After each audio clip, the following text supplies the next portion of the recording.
Hi everyone, Dan Hancock, the Mental Health PT here, and welcome back to another episode of the Habit Health Podcast. I've given myself such a formal introduction there because we actually talk about personal training within this episode. We delve into the issues within the fitness industry and hopefully provide some solutions so that we can help more people become more physically active than ever before. So if you have had a bad experience with a PT, if you feel as if the gym isn't for you, or if you're a personal trainer and you're looking to upskill and learn a little bit more about how you can help more people than ever before, then this episode is 100% for you. We solve some problems, we provide some solutions, and we have a really good conversation about how we can make gyms and exercise environments more accessible than ever before. Hope you enjoy. Lads, I want your input on something. I think it's a big topic, right? So one of my boys from back home, he started doing some PT sessions and he just finished one of his sessions and he voice noted me straight away.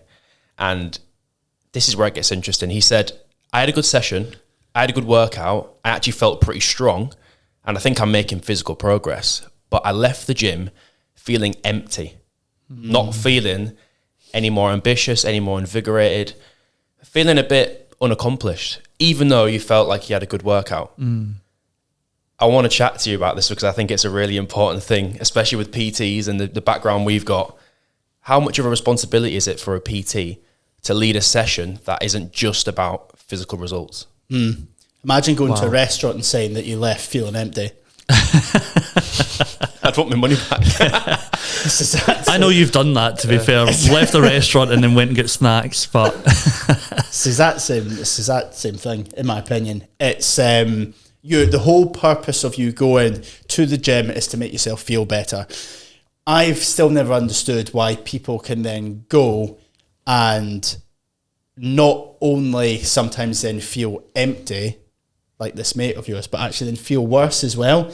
And for me personally, not to bash the fitness industry, but I don't then think this is to do with that individual. This is to do with the person conducting that session. yeah, I would agree. And I think, is your mate somebody that goes to the gym regularly? Is this the first time they've went for a PT session? Yeah, they've got quite an athletic background, shall we say, in sport and fitness, but never undertook a serious training regime and decided to make a change and want to step up the fitness type thing. Yeah, so I think that's probably two things in that, isn't there? That somebody that has that background still leaves the gym feeling that way isn't good. But then on the other hand, if that was somebody's first experience of a personal training session, would that person go back? Like that could potentially put them off ever exercising if they've built up the courage to go to the gym for the first time and they're left feeling a bit meh.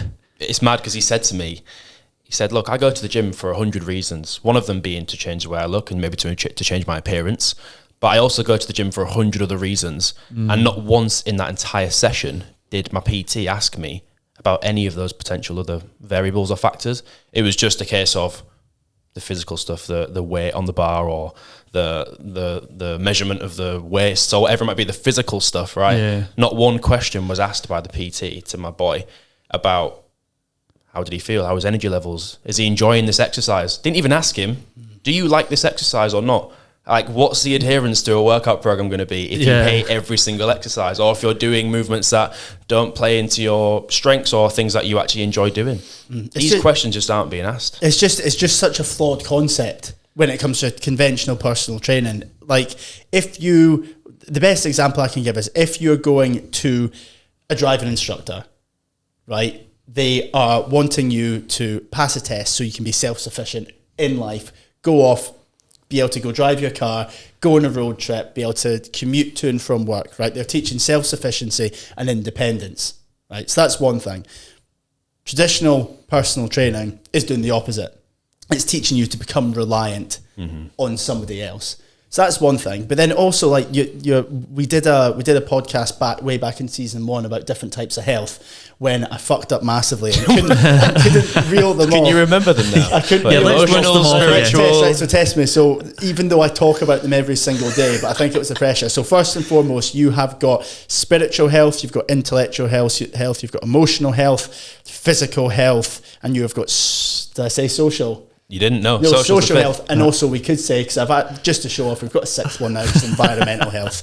Boom. So those are the different types of health, right? We've come a long way since series We have, one. haven't we? We've grown so much. Those are all the different aspects of health. And when you are going to the gym, you can achieve success in all of those areas. But at the moment, the fitness industry is only focusing on one of them, which is physical health, which is the experience that your mate got. So it just absolutely blows my mind that we are still stuck in the dark ages when it comes to this. This is probably what you've experienced joining the industry from another industry, of how many holes and how many flaws there are when people are generally just wanting to go and feel better about themselves. Yeah, I think the big thing for me is obviously PT stands for personal trainer, but it seems like the personal has been dropped at some point along the way. There's no, and I'm not making this sound like a blanket sweeping statement for all personal trainers, but you hear about bad ones more often than the good ones, if that makes sense. And I think if people are working in this industry, I think they need to start putting that personal touch back on things. Better customer service, all the things that we've spoken about before, and actually showing that there's more to just the physical aspect, like you've touched on. There's so many more benefits that we can get from exercising, and personal trainers need to be educating their clients on what those are. 100%. You made a good point, and as well, I want to stress, we're not out here bashing all PTs. It's not a terrible industry where every single PT is bad. I actually know some incredible coaches who do some amazing things. But there is a bit of a problem at the minute, because what happens is that, and as well, in defense of some PTs, some clients might go to them and say, I want to achieve this goal. The goal might be fat loss. It might be to build muscle, right? It might be a physical goal. And maybe that's where some of the difficulty lies, because the client comes to them with a problem, or I say quote unquote problem, and the coach's job is to try and help them with that issue, right? But quite clearly, a lot of people go to the gym or go to a PT for reasons outside of that first goal that they come to them with. So at what point is the PT responsible to investigate further and find out what that real core issue is? Because it might not be fat loss. It might be insecurity. It might be lack of confidence. It might be a load of other things going on, which presents itself as, oh, I wish I was a bit bigger. Oh, I wish I was a bit leaner, or I wish I was a bit slimmer.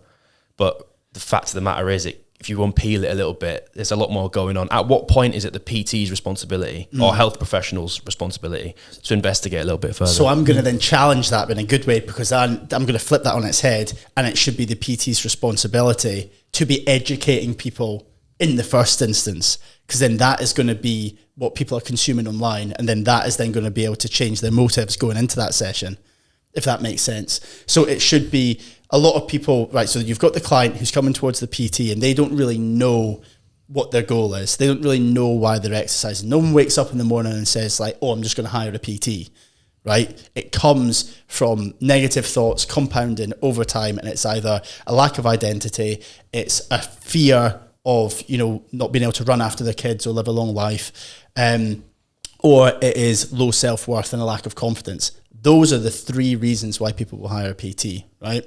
However, personal trainers aren't conveying that online. They're saying, right, just come on board, come to me, we'll do this session, I'll help you drop a couple pounds of body fat. So actually what we can then do is we can have the self-sufficient model of personal trainers educating the general public that these are the reasons you need to exercise. People will then go for a personal training session knowing that those are the reasons, and then the personal trainer will be able to identify those reasons and then help them achieve their goal. That's the dream. Yeah, but we're not there. I was just about to say, that sounds like a beautiful world. But we're not there yet, are we? No, we're absolutely not. I did a poll once just to try and be a little bit controversial online. Standard. Which isn't like me at all. And no, it wasn't. I'm only joking. What I did was I just put a question up on my Instagram. I just said, tell me about your worst experience with a PT. And obviously I was bombarded with people, telling me messages, sending me messages, apologies, telling me stories of bad experience that they'd had. I didn't officially collect data on this, so my stats are not. You didn't analyse it. You didn't make graphs or anything. I should have done it for him. Where was I when this happened? And 9 out of 10 people were female. and 9 out of 10 of the issues were sexual. Wow. Based on a PT making advances on them, a PT, there was what, I'm trying to think of the best ones, a PT, or worst, should I say, sorry, PTs filming them, but then not actually sending them the video. It was done in just like done in a really seedy way. Oh man. Just generally feeling uncomfortable. And the reason that I brought that up is, again, not to bash this industry, because there are some incredible trainers out there, but it's the feeling of uncomfortable, whether that's, you know, a female or a male in the hands of another personal trainer and then being felt uncomfortable, whether it's the social skills of the personal trainer making the individual feel uncomfortable, whether it is even what you said about your mate coming away feeling empty, feeling uncomfortable that they didn't achieve all the things that they wanted. And I think that's the issue of creating a safe environment where people can exercise and be themselves and not be judged or feel as if they haven't achieved what they wanted to, walking away. Because I think that's absolutely heartbreaking. Investing in someone who you think is going to help you, then actually walking away potentially feeling worse than when you... It's devastating. And how likely are those individuals who've suffered that kind of experience, how likely are them individuals going to go and trust another coach? Yeah. You know, probably very, very slim chances of that happening, because they probably will, you know, have that idea that all coaches are like that. And like we say, it's not the case, but if they've had a really bad experience, then if they think that, I kind of get it. You know, it's going to traumatize them potentially. If that kind of things happen to them, that can be traumatizing.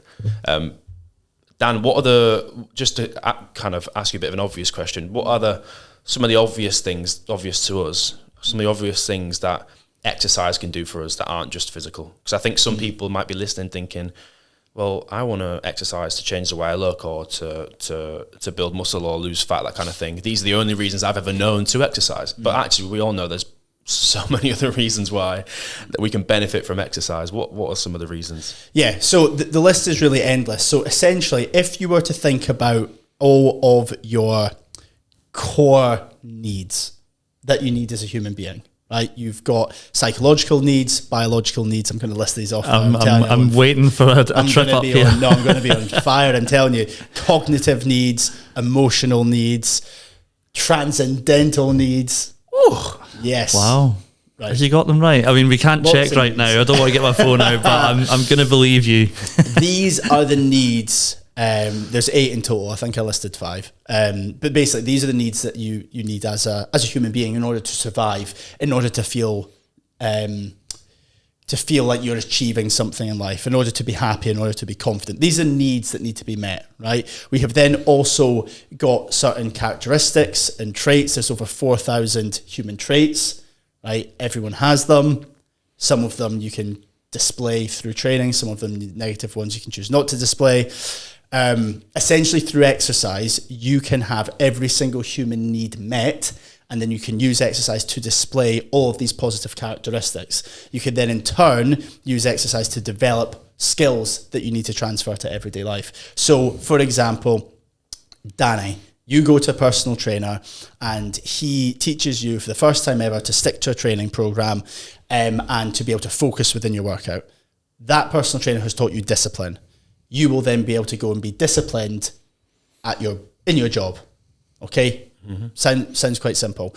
If, Ben, you were struggling mentally, imagine you had depression or had depressive symptoms. You then go take part in exercise and you find it tough, you find it difficult, but you've got a really encouraging and supportive personal trainer there helping you. You're then undergoing a tough workout and they help you, they guide you, right? They guide you through the darkness to then see light at the end, which is the endorphin release and the happiness from achieving something within that workout. If you're then able to do that in an exercise environment, then you will be able to start to learn how to navigate your way through the tough days in life in order to see light at the end. So exercise has taught you mental resilience. And then last one, for example, if Danny, I'll pick on you again, you were feeling that you weren't confident in life, right? You had low self-esteem. You feel as if you couldn't amount to much. And then I get you into the gym. I get you weightlifting. I get you lifting a heavier weight than you ever thought possible. From being able to develop physical strength, we've been able to develop mental strength. And then we're going to have that confidence that you can then go off and apply to everyday life situations where you otherwise didn't feel as confident. That's just 3 things that exercise can teach you. And if you gave me 5 hours, I could sit here and talk about all the rest of the possibilities, what exercise can achieve. Question.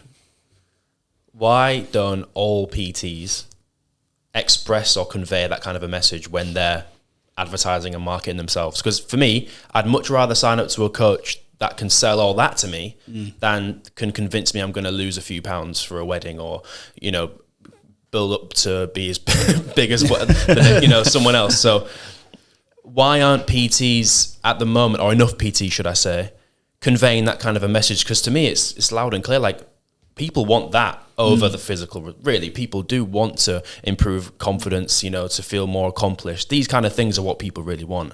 It's clear and obvious to us. So why aren't coaches capitalizing on that? Because clearly the pool of people who could benefit from this is even bigger than the pool of people who just want a physical goal. Yeah. There's 3 main things. The first one is the lack of training within the fitness industry.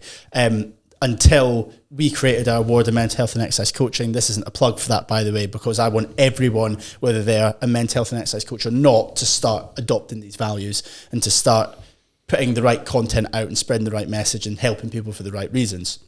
So this has got nothing to do with that. But there's not enough training in place for personal trainers when they enter the industry. It's a tick box, and it's actually ridiculous that you would spend a handful of weeks learning about the anatomy of the human body and what muscle group leads to another, whereas actually then as soon as you step through the doors, you're going to need to know interpersonal skills, you're going to need to know how to run a business, you are probably going to be asked to provide them with nutrition even though you're not qualified in nutrition, and you're going to be having people wanting to change all aspects of their life, and you can say, oh, I'm sorry, I don't know how to do that, but I know what your fucking tibula is. I don't even know if that is anything. That's like cross between I don't even know what fibula and tibia. Fibula, fucking, well, that's it. Look, I've been a personal trainer for over a decade now. I don't even know. Well, I'm not coming to you to train legs. Don't even know. I don't even know. I was just about to hire you as my PT and you fucked it all up. But the point is, I don't even know that. Like, I've never needed to draw on that since. And like, that's the issue. The information that you're given in order to qualify you to serve in this sector isn't relevant. So that's one thing. The second thing is that personal trainers are scared to probably go out with the mold, or scared to break the mold or go against the norm, because we are told, just do this, you will get clients, you will help them with this. So therefore, everyone just becomes a sheep. They just copy one another. No one is different. They will post the same before. Look, if you've seen one before and after picture, you've seen 100. Like, and obviously there's all then the health, the negative health implications that come from posting before and after pictures. People will have a greater sense of self-objectification as opposed to actually being inspired. But I'm not going to go down that rabbit hole. So people won't want to do something different because they will be scared, oh, I won't get clients. So that's another massive thing. And then it's that the coaches, I don't think, feel confident enough that they can get them this result. They probably feel confident that they can help them squat heavier. They probably feel confident that they can help them drop a couple pounds. But then if you have the confidence in order to help them lift heavier, then you should have the confidence to let them know that the confidence the client will get will be able to then transition to everyday life. It's connecting the dots. For me, it's so simple and so obvious. But I just don't think enough people are connecting the dots and are probably scared to overstep their mark and then putting themselves in this category where they can't actually do more and help more people. Did that answer your question? Answer my question, and some. Obviously, with what you've done with MHEC and the mental health PT, you've done everything you just said. You've gone against the grain. You've gone outside the box. What kind of a feedback have you had from not just coaches, but doctors, health professionals, in other industries? Because as far as I'm aware, you've not had 100% positive feedback. Some people haven't enjoyed this messaging or might have been threatened by this messaging. Yeah. What would you say to those people? Yeah. Not trying to interview just you. No, no. I just find it really, really fascinating. No, just fucking wake up. Like, wake up. Like, nothing great was ever achieved from people doing the same thing over and over again. Like, Amen. some conventional methods need to be broken. If you really want good things to happen, you have to think outside the box, and it's as simple as that. No great inventor was able to create something without looking at other bits of evidence, piecing them together, and then creating something else. First person that built a plane, people thought was absolutely fucking bonkers. He probably was. You know, it's so the issue is that we have so many people who are supportive of this mission. So many people have felt damaged by the fitness industry, whether they were a coach who had similar ideals to me and were frustrated about what they were being taught to do and the self-imposed limitations of not being able to offer more. So there was those people, and then the people who've obviously been damaged by the fitness industry from a client standpoint, who a gym's not looked after them properly, a trainer hasn't looked after them properly. So those people are so supportive of our message. It's overwhelming, and I'm so thankful and so grateful. But then unfortunately you have other people who are just not open to the idea that something new could work.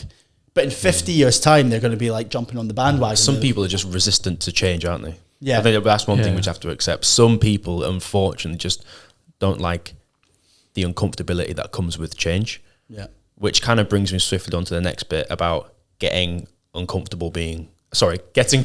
You're messing it up now. Getting comfortable with being uncomfortable. Yeah. Is that also part of what needs to happen with the PT industry and the fitness industry? A lot of PTs are probably quite comfortable selling plans and selling training programs, that kind of stuff, because everyone else is doing it for one, and they can pretty much guarantee a fat loss or a weight gain or that kind of thing because it's been done before and it's nothing new, it's nothing different type thing. So people are just comfortable and are scared to be uncomfortable with the processes that come along with change. Yeah, I think so, because that if these are the conventional methods, as you mentioned before, Dan, for personal trainers, it's obviously worked, it's gotten client certain results, obviously focused more around the physical results.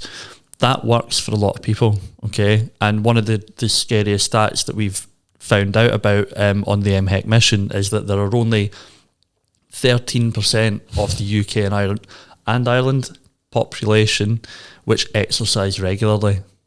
Which is just 13% of people regularly exercise. Yeah, 13% regularly exercise. So we have an industry which is focused on body image goals, physical achievements, which is fine, but that's only tapping into the 13%. It's the other 87% that we need to get exercising, feeling fitter, healthier, stronger, more confident than ever before. And I think that's the direction that we now need to go down in terms of getting more people to say, right, well, if I'm tapping into 13% of the market just now, imagine what it would be like to tap into the rest of the market and get them exercising. Because the thing that frustrates me is not to go on a witch hunt and not to bash people that are doing certain things right. But the thing that frustrates me is so many people then come back to me and being like, oh, I'm helping this type of person, I'm helping this type of person, without actually realising that although they may be, that is then still segregating the other people. Because in order to have it, yes, we all need to have a niche and there needs to be some sort of market. People need to have specialist skills. But if you are then only actively helping one group of people, that is isolating the rest. And there is a way to be able to help absolutely everyone.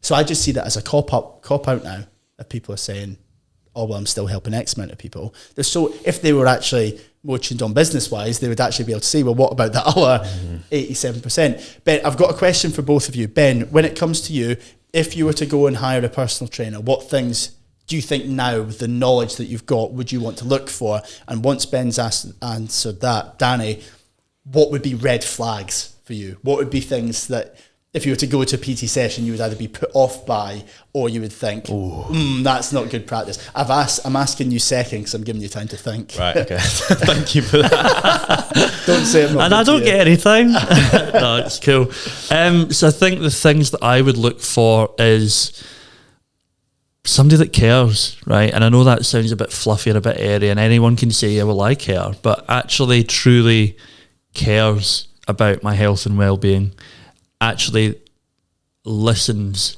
and understands, is able to show compassion and empathy towards me and whatever might be going on in my life, whether that be in the gym, outside the gym, personal, business, anything. I think for me, it's somebody that takes an interest in all the factors of my life, because let's not kid ourselves, all the factors of our life influence how we train, how often we train, what time we train, when we exercise, what we train. All of that, all these external factors, external to exercise, all these external factors influence how we train as individuals. And I think from my point of view, I would look for a personal trainer that is aware of all the factors that could set me off track, get them to pull me back on track, and actually care about me as an individual, and realise that I might not want physical body image goals, and I might want to feel more confident. I might want to find a way to de-stress that isn't throwing heavy weights about. It could be yoga, I don't know, but actually taking an interest in what I'm saying I want, and then coming up with a plan that ticks all those boxes for me. Yeah, love that. Danny? I'll try not to ramble. I'll probably pick 2 or 3 and just keep it at that and maybe try and elaborate. So I think the first red flag for me is if someone wants to promise me a physical result in a short space of time.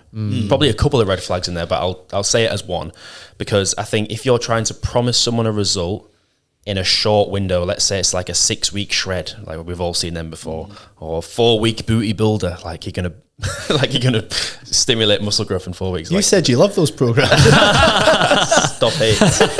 Stop that. So for me, it's a red flag, because not only are you asking a lot of a client to kind of, but you putting pressure on a client to try and transform their body in such a short window. It's like when they inevitably don't have a ridiculous transformation, because that's what they probably expect of themselves due to external comparison, that kind of stuff. They're gonna finish that plan feeling worse about themselves than when they first started. So for me, like putting a window on it, like an 8-week cut or a 6-week this or a 4-week that, fair enough, have guidelines and have frameworks that you like to work from and a bit of a blueprint, but don't be so like rigid with like, it's got to be, and at the end of the 6 weeks, we all get together and do a big celebration of like, for me, it's a bit of, I see that as a red flag. A second one, it might be a bit of a cop-out, but kind of just not gathering enough data or information. So like I would see that as a huge green flag. If someone was asking me questions about my personal life, about my job, about my stress levels, about, family and these kind of things, all these pieces of information are going to help the PT gather information and make more of a bespoke plan for me, whether that be nutrition, whether it be training, and no matter what aspect it's in, it's kind of the more information he has or she has, the more likely I'm going to be able to get a better result, whether it be physical or mental. And if there's one more red flag, what would it be? I think if I found a coach that was really stuck in their ways, so someone, and maybe not just a coach, maybe just people in general, I don't like people who are so like dead set, like this has worked for me and all these people before, so it has to work for you. You're immediately setting the bar, not just too high, but it's an unrealistic bar, because it's saying what's worked for someone else will work for you. And everyone is unique and everyone is an individual and everyone is different. So what might have got someone else a result might not necessarily get this or me a result. So yeah, I think those are maybe 3 big ones. Actually, one more, then I'll stop. If I go on a coach's Instagram and it's like, every other picture is a side-by-side transformation picture, boom, red flag. It's a red flag. And this isn't a dig at people who currently do it, and it might sound like it is, but I promise you it's not, because I understand why coaches do it. I understand why coaches definitely at least used to do it, because they used to pull people in and people used to look at it and think, well, if they've got that for someone else, then they can do it for me. And I can see why coaches fall into that cyclical trap. But what I found through kind of my own experience and through looking at other coaches out there at the minute, and also through with you guys and MHEC, the most powerful, moving, like heartwarming, goosebumps kind of transformation I will ever have seen and will ever see in the future are when people record themselves speaking to a camera and explaining how the coach has helped them change their emotional state.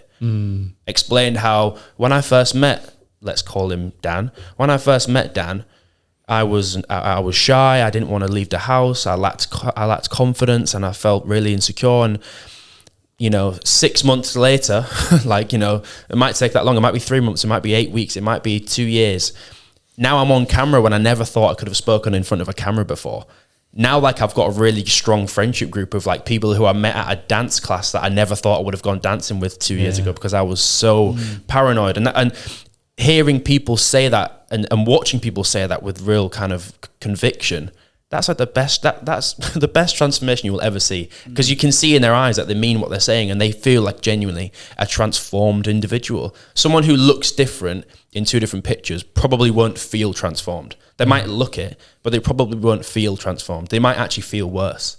Yeah. And sorry, on you go. No, I was going to say, I'm going to stop rambling. You get the point. If I go on if I go on anyone's page and it's just like transformation, then it's like a meaningful quote. There's a transformation, then like a get up and get to work quote. Then it's like if I can do it, you can do it. Yeah. Then it's another I'm just like, I understand that they probably have good intention, but for me, it's a red flag. Yeah, I agree. And that trainer Dan sounds like like a great guy. I think we should get him on the podcast.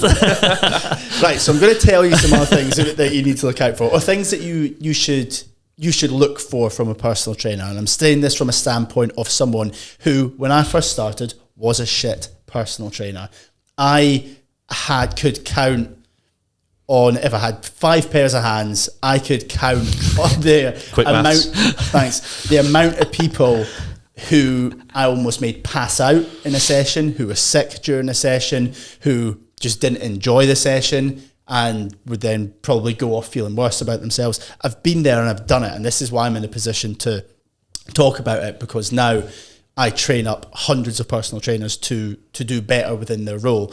One of the things that you mentioned, Ben, they need to be genuinely interested in you as well. So genuinely care, but also genuinely interested in you, about your life, about your family, about your hobbies, about your interests. One, from a business standpoint, because then they're going to be able to help you achieve that goal, but also build up that relationship. There's always just been this misconception that there should be this barrier, and there should be this really professional barrier between the client and the coach. And it's just not the case. Oh, don't get too friendly. Then you're going to give them mates rates and not charge it. Like, shut up. Like, you need to be able to understand and know that person inside out in order to get a better goal. Another thing is to then flip it the other way around. You should be able to know that coach inside out as well. They should be able to be friendly, approachable. You should know about their personal life, because the issue is that personal trainers are too robotic, will want to act like they've got all the answers and they've got these amazing personal standards, whereas actually we're all still learning, we're all still growing, we're all still on a journey. Nobody has it sussed out, and the only people who are preaching adherence on a day-to-day basis with zero wiggle room have no life whatsoever. So why would you want to be aspiring to be like that? So it's massively important to get to know your personal trainer on a personal level, for them to be relatable, for them to show their vulnerabilities of their journey, and to actually be able to admit, look, they've not got it all figured out, but they are further up the ladder than you were, and therefore they're able to assist you.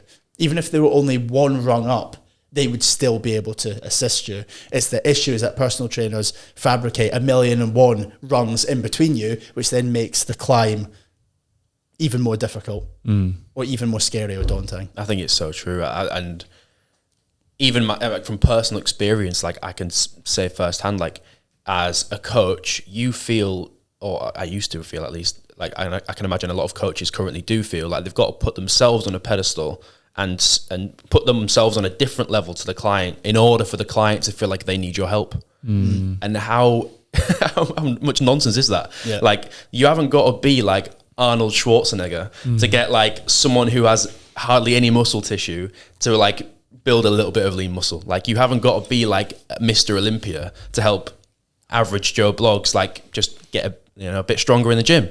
And it goes for anybody. But like, I think a massive part of the problem is what you just raised there, Dan, is that there's probably a little bit of a gap between the coach and the client, and understandably the client, I can get why the client might feel like that, they're in shape and I'm not, and he's got the answers and I don't. But it's a massive responsibility for the client to try and, for the coach, to try and bridge that gap rather than accentuate it, isn't it? Yeah. So just on that then, Danny, I think question for Dan, what 3 things do you think personal trainers, fitness instructors could do to try and stay away from anything that we've highlighted here, whether it be red flags, things to watch out for? Because I don't want all the onus to be on prospective clients saying, right, look out for this, look out for that. What could coaches be doing more of to try and move away from all the issues that we've raised? First thing, move away from their limitations. Move away from this idea that they only have a set number of skills to achieve a set number of results and that they can't do any more. That would be one of the first things. A way to do that, or to be able to give them more confidence to back that, would be to take more training. You are not prepared for anything after doing your personal training qualifications. You're not. Do more training, whether it's a nutrition course, whether it is a business course, whether it is informal training like reading or listening to podcasts. That personal combined with professional development is absolutely massive. And then the last one is move away from the norm. Move away from the norm. Question things. Don't just take things in face value. And if you believe in something, or you do something small and you think that it works, believe in that and move with it. Because if not, you're just going to fall back on what you did before. I see it all the time with coaches, and they'll post before and after pictures, and it's just the same shit over and over again. And then they come up with like a really cool piece of content. It's really interesting. It's different. They don't get this instant gratification or feedback from it. Or they then think, oh, it's easier for me to get clients by posting the before and after pictures again. They just fall back into it. Yeah. So just put time and effort into the creative process. Come up with things, or if you allow yourself to come up with something different, believe in that, and then follow through with it, and don't give a fuck what anyone else thinks. Yeah. Only people who are going to care about it, or you think care about it, are other PTs. But they may be stuck inside their own heads. They may be jealous, and they're never going to be a client, so why'd you care? Yeah, I think they're 3 great points. Is there anything else you think you'd add to that, Danny?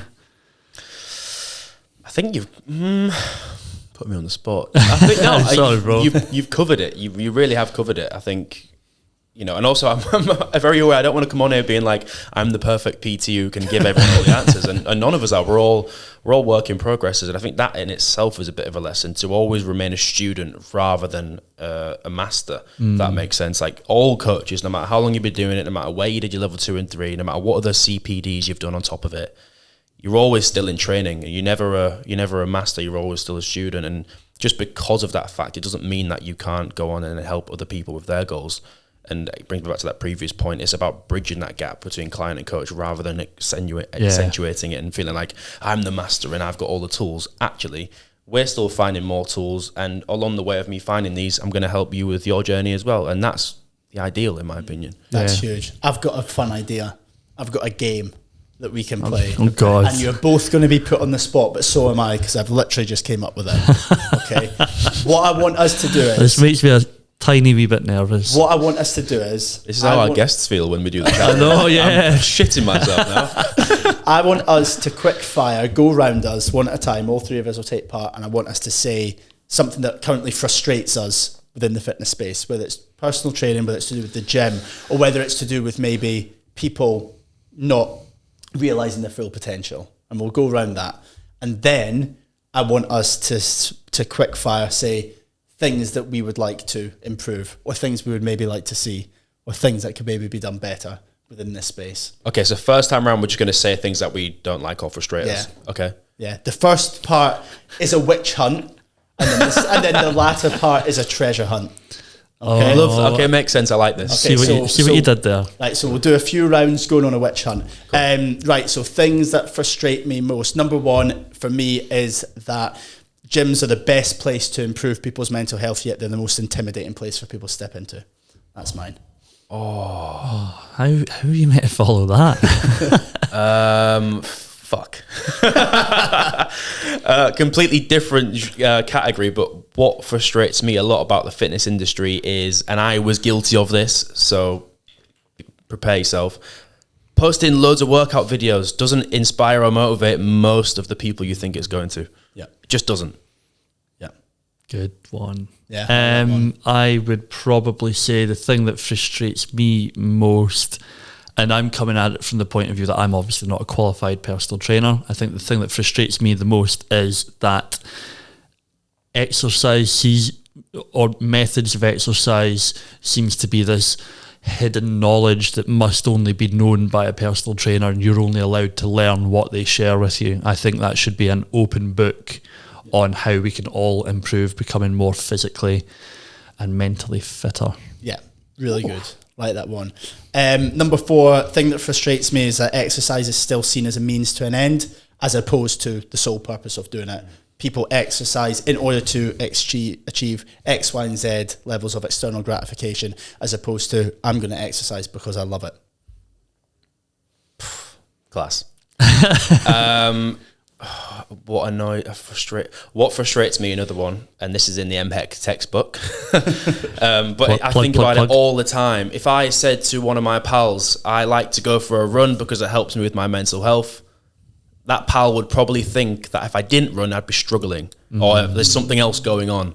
When it doesn't, that's actually not what I'm saying. And that's also like, I can just run because it gives me more confidence, I get more energized from it, and all the other positive attributes that you can say about running. That's why I run. It doesn't mean something's going on. That frustrates me. Yeah. I've got, I know one for you. It's the business side of things. When it comes to you coming from being involved in other businesses and known businesses, when it comes to then the way that personal trainers are within the industry, not seeing themselves as businesses. Yeah, thanks for reminding me. I have mentioned this quite a few times. Yeah, I honestly think that it's so baffling that an industry where I think it's like over 50% of the industry are self-employed, but nobody's taught anything about business. It's like you do your level 2, level 3, boom, on you go out into the world. And then people are just expected to make a business out of nothing. And granted, there are people out there that have absolutely smashed it, but there are so many people that struggle with that aspect of how to run a business. As you mentioned before, Dan, how to have interpersonal skills with clients as customers. Just mind-blowing. And that definitely annoys me. And that's something that we are trying to obviously help more people with, but that's a big frustration. Right, one more frustration each, and then we're gonna go on a treasure hunt. Last one for me again is that it's the fitness industry is still built on body image, even though people go into the gym don't want to be bodybuilders, or they think that then they do. I mentioned it again on a podcast with Sky and with Mac. And because I first started going to the gym, I was at a party and some guy was like, "Oh, when are you competing?" I was like, "What?" And he was like, "Yeah, but like, look at you, like, when are you competing?" I was like, "I'm not fucking competing. Like, where is this idea came from that you should go to the gym in order to then stand and take photos in your pants or go step on stage in your pants? It's ridiculous. We should be going to the gym in order to feel good. That's first and foremost. If we then improve our body composition, drop fat, become more confident, fantastic. That's a byproduct. But feeling good should be the prime motivation behind us exercising." Class. I feel like I just say class after every single thing. One last frustration from me, it would be that exercise isn't used as a tool for early intervention anywhere near as much as it needs to be for poor mental health or the onset of mental illness. Like, it's the most underused tool, but yet the most effective weapon in anyone's arsenal ever, and nowhere near enough people are using it. Not the individual's fault, but we need to look at why that's happening.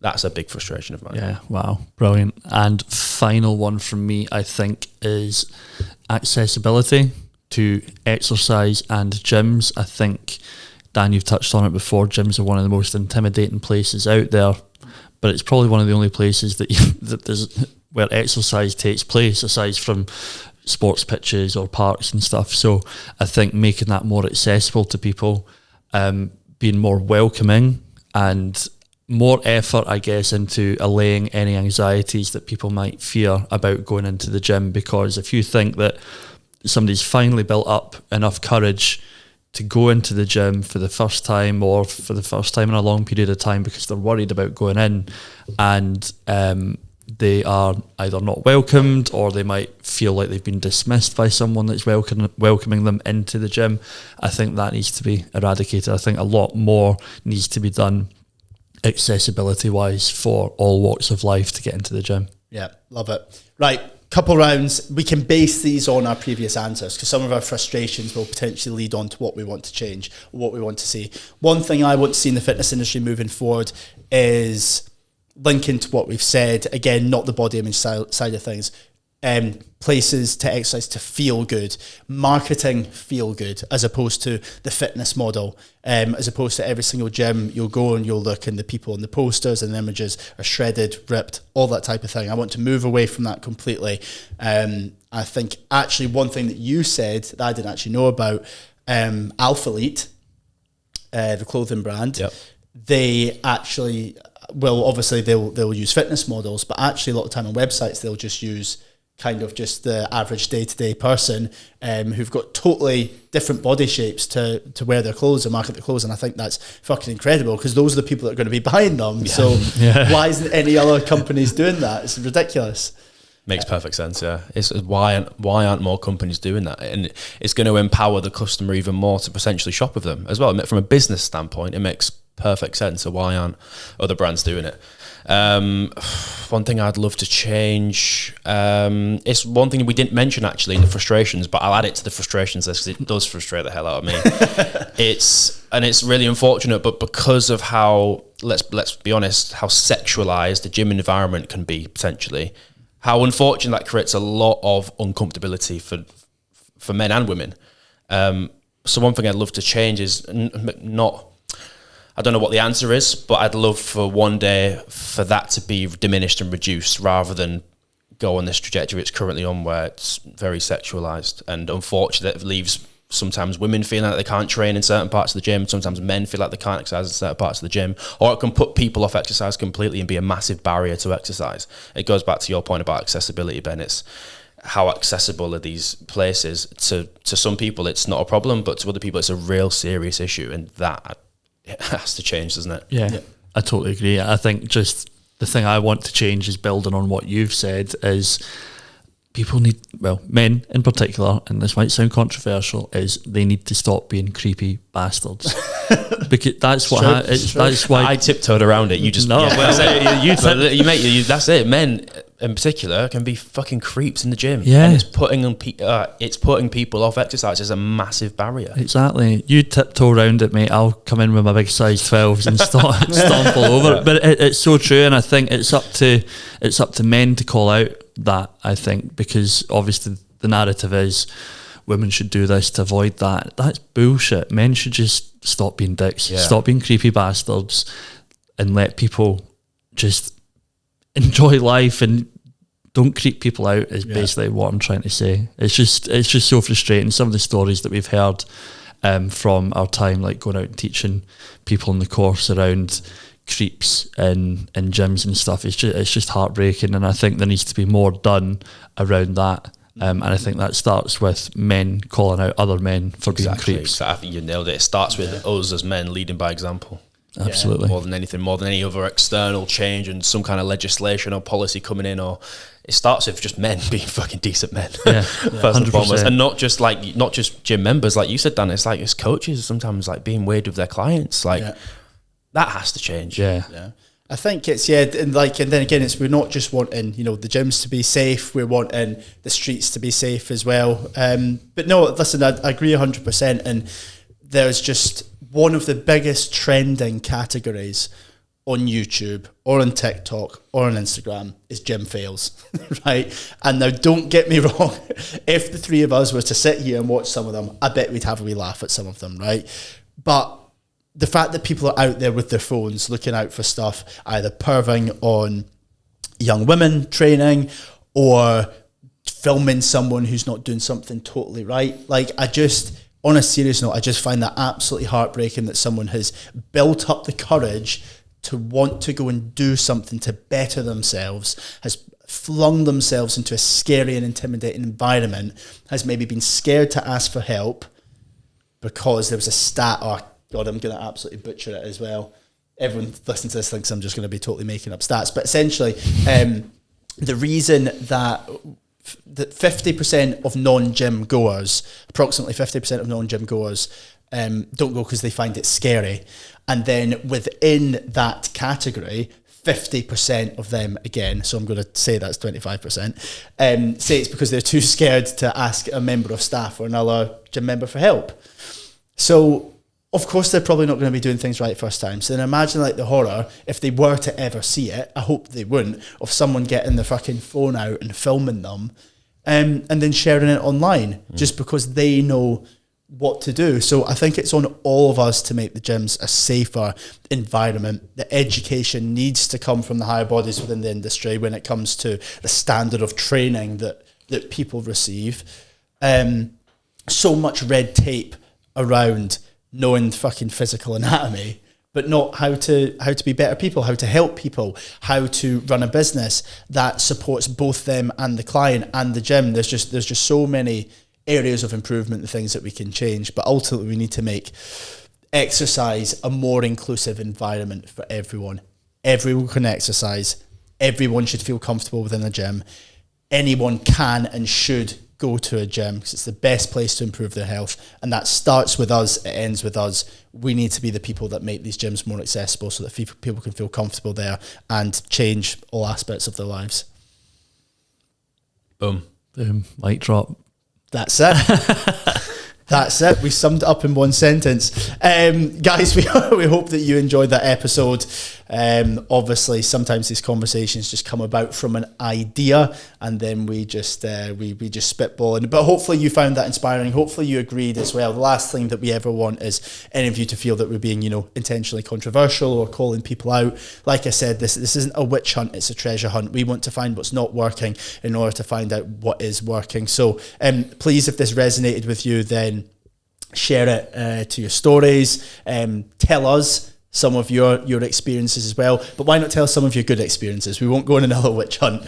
Tell us some of your good experiences or what you've received from a good personal training session, and we'll share them on a Happy to Health story. Yeah, sounds good. And again, just to reiterate, we're not saying all trainers are like this. We're not saying all men are creepy bastards. It doesn't mean to sound like a sweeping statement, but I bet anyone listening to this will be able to think of at least one person that might fall into that category. But yeah, I hope you found value in this, and like Dan said, share your good experiences, your bad experiences with us, and share this podcast with a friend as well. Love that. Thanks, team. Until next time. Boom. Well done, boys. Hey, are we keeping it on? We keep on. Yeah, keep it on, sod it. Yeah, might as well. Yeah. I think that was good. I think we managed to cover most things there. It was weird. I was kind of slumping in my chair more and more so I could make eye contact with you. And then I thought you were getting there. And I was like, I can see him again now. And I was like, wait a sec, I'm talking as a health professional and I'm sat like a fucking idiot. Like I need to. And then suddenly I went like that. I noticed that. Straight back. Did you notice that initially I was making eye contact you through that tiny wee hole? I was like, There was some. I'm like this, trying to see through the gap. Like. We've just been so polite, as always. We've just been so polite. Danny's speaking, better show him eye contact. Oh, man. No, you know what? Honestly, on a serious note, like, I know we've been very cautious there to say, like, look, we're not trying to bash anyone. But you see, like, on the flip side as well, it's not fucking good enough. It's not. The whole industry is built on rocky foundations. On sand. On sand, yeah. And it's quicksand because everyone's falling through it. It's no, and it isn't good enough, and people need to realise it's not good enough, and that's not them bashing people. It's saying people need to do better and realise that they're capable of more. I'm not saying like what you are doing is shit. I'm saying you're capable of so much more, and I know because I've experienced it firsthand. And none of us are the finished article, so I think that we're in a place to be able to get that message across. And that's a wrap. That's the end to another Happy to Health episode. Guys, look, as always, we really hope that you enjoyed that, and our only intention is to provide you guys with value, and hopefully we can help you see things in a different light in order to make this world a happier and safer place. And that was the intention from this podcast. If you've learned something from it, then please share it to your stories. If there's a personal trainer that you feel needs to hear this, share it with them. But on a serious note, if you can support this podcast and provide us with any feedback, then that would be absolutely incredible. Any support is massively welcome. So please like, please subscribe, and we'll really look forward to seeing you in the next episode.